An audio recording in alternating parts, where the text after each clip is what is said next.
আসসালামু আলাইকুম, doctor ARM Jamil বলছি। আশা করি যে যেখানে আছেন ভালো আছেন। তো আজকে আমরা যে বিষয়টা আলোচনা করব সেটা হচ্ছে আমরা অনেক পেশেন্ট দেখি যেটা যারা আইবিএস বা লিকি গাট বা যাদের পেটের হজমজনিত সমস্যা আছে, অনেকে বলতেছে পেটে ব্লোটিং বা আমাশয় যাতে সমস্যা বা কোনো কিছু খেলেই ডায়রিয়ার মতো সমস্যা হয়। তো এদের ক্ষেত্রে বা এই ধরনের পেশেন্টদের ক্ষেত্রে ইন্টারমিডিয়েট ফাস্টিং কীভাবে গুরুত্বপূর্ণ ভূমিকা পালন করে বা দীর্ঘ সময় না খেয়ে থাকার যে বিষয়টা।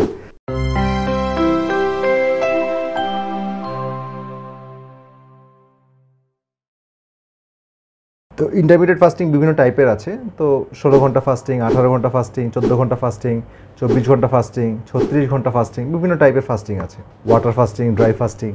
তো যেটি হোক, বিভিন্ন গবেষণায় দেখা গেছে যে ইভেন মাইসের উপরেও, যেটা ঈদের উপরে একটা গবেষণা দেখা গেছে যে যদি 24 ঘন্টা ফাস্টিং তারা করে তাদের মধ্যে একটা স্টেম সেল তৈরি হয়। তো স্টেম সেলটা আমরা জানি যে সেল থেকে শরীরের প্রয়োজনীয় সেলগুলো তৈরি হয় সেটা হচ্ছে স্টেম সেল। সেই স্টেম সেলগুলো গাটে তৈরি হয় এবং সেই গাটগুলো রিপেয়ার করে। তো একই বিষয়টা আমরা ক্লিনিক্যাল স্টাডিতে বা বিভিন্ন ওয়ার্ল্ডের ডাক্তাররা অবজার্ভ করেছেন যে যদি 14 থেকে 16 ঘন্টা ফাস্টিং হয় তাহলে অনেক পেশেন্টরা তাদের গাটগুলো হিলিং হয়ে আসে। তো এই জন্য যারা আইবিএস জাতীয় সমস্যায় ভুগছেন বা লিকি গাটের সমস্যায় ভুগছেন তাদের ক্ষেত্রে অবশ্যই ফাস্টিং করতে হবে। আমরা সাধারণত 7টা 8টার মধ্যে খাবার শেষ করতে বলি এবং পরের দিন 9টা 10টার পরে ন্যূনতম গ্যাপ দিয়ে খাবার খেতে বলা হয়। তো যত বেশি ফাস্টিং করা যায় তত হিলিং করার সময়টা পায় এবং আমাদের গাটের মধ্যে ইন্টেস্টাইনাল ওভারগ্রোথ যেটা থাকে সেটা কমে আসে, ব্যাড ব্যাকটেরিয়ার কমে আসে, গুড ব্যাকটেরিয়ার সংখ্যা বাড়ে এবং আরেকটা জিনিস হয় সেটা হচ্ছে ইনফ্লামেশন কমে। তো ইনফ্লামেশন কমে এবং গাটের সেলগুলো রিজেনারেট হয়। আমরা জানি যে কন্টিনিউয়াস যদি আমরা খেতে থাকি তাহলে গাট সেলগুলো রেস্ট পায় না। তো তারা রেস্ট না পেলে তাদের কন্টিনিউয়াস ড্যামেজ হতে থাকে। তো এবং ড্যামেজ হয় এবং বিভিন্ন ইনফ্লামেটরি খাবার যায়, প্রসেস ফুড যায়, ভেজিটেবল অয়েল যায়, হাইড্রোজেনেটেড অয়েল যায়, বিভিন্ন টক্সিন আসে।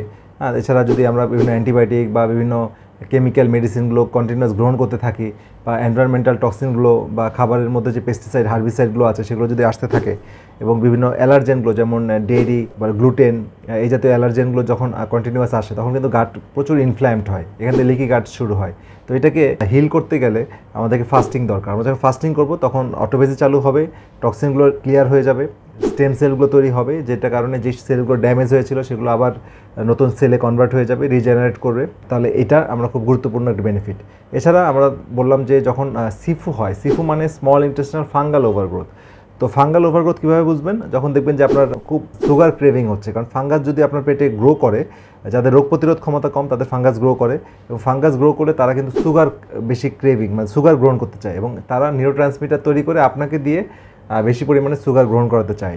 যখন দেখবেন যে আপনার খুব সুগার ক্রেভিং হচ্ছে এবং ঘন ঘন ইনফেকশন হচ্ছে, জ্বর হচ্ছে বা খুব শরীর টায়ার্ড লাগছে, তখন বুঝবেন যে আপনার ফাঙ্গাল ওভারগ্রোথ হওয়ার সম্ভাবনা বেশি এবং আপনার জিহ্বাতেও সাদা একটা কোটের মানে প্রলেপ পড়ে যায়।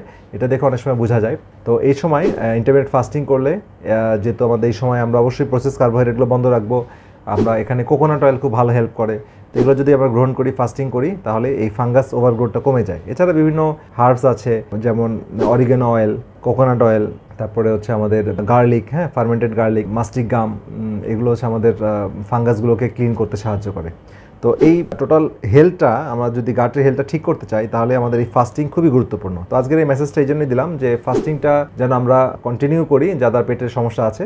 এছাড়া পেটের সমস্যা বা আইবিএস জাতীয় সমস্যা থাকলে আমরা কিছুটা সময়ের জন্য কার্নিভোর ডায়েটে শিফট করি, অর্থাৎ আমরা ভালো অর্গান মিট খাওয়া, একবেলা ভালো রিচ খাবার খাওয়া এবং লম্বা সময় ফাস্টিং করা। যখন আপনি ভালো প্রোটিনযুক্ত, ভালো ফ্যাটযুক্ত খাবার খাবেন এবং ভেজিটেবলটা একটু কম খাবেন, ফাইবার জাতীয় কম খাবেন, কারণ যখন লিকি গাট থাকে তখন ফাইবারটা শরীর ম্যাক্সিমাম ক্ষেত্রে টলারেট করতে পারে না, কারণ ওভারগ্রোথ হয়ে যায় ব্যাকটেরিয়া বেশি প্রিবায়োটিক পেয়ে ওভারগ্রোথ হয়ে যায়। সুতরাং টেম্পোরারি টাইমে 2 to 3 উইকস এই কার্নিভোর ডায়েট উইথ কোলাজেন, বোন broth, fish broth, chicken broth, সাথে গুড অয়েল, তো এই কম্বিনেশনটা যখন গ্রহণ করা হয় এবং লম্বা সময় 16 ঘন্টা 18 ঘন্টা ফাস্টিং, সাথে মিনারেলসযুক্ত পানি, তো এটা গ্রহণ করলে তখন গাটটা রেস্ট পায় এবং গাটটা হিল হয়ে আসে।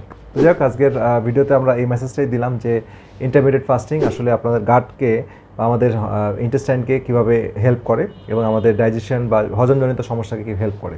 যাই হোক, আমাদের ভিডিওগুলো আপনাদের জন্যই করা, আপনারা দেখবেন এবং আপনাদের পরিচিত জনদের মাঝে ভিডিওগুলো যত বেশি শেয়ার করবেন আই থিঙ্ক তারা উপকৃত হবে। তো পরবর্তী ভিডিও দেখা আমন্ত্রণ রইল। সবাই ভালো থাকেন, সুস্থ থাকেন, আল্লাহ হাফেজ।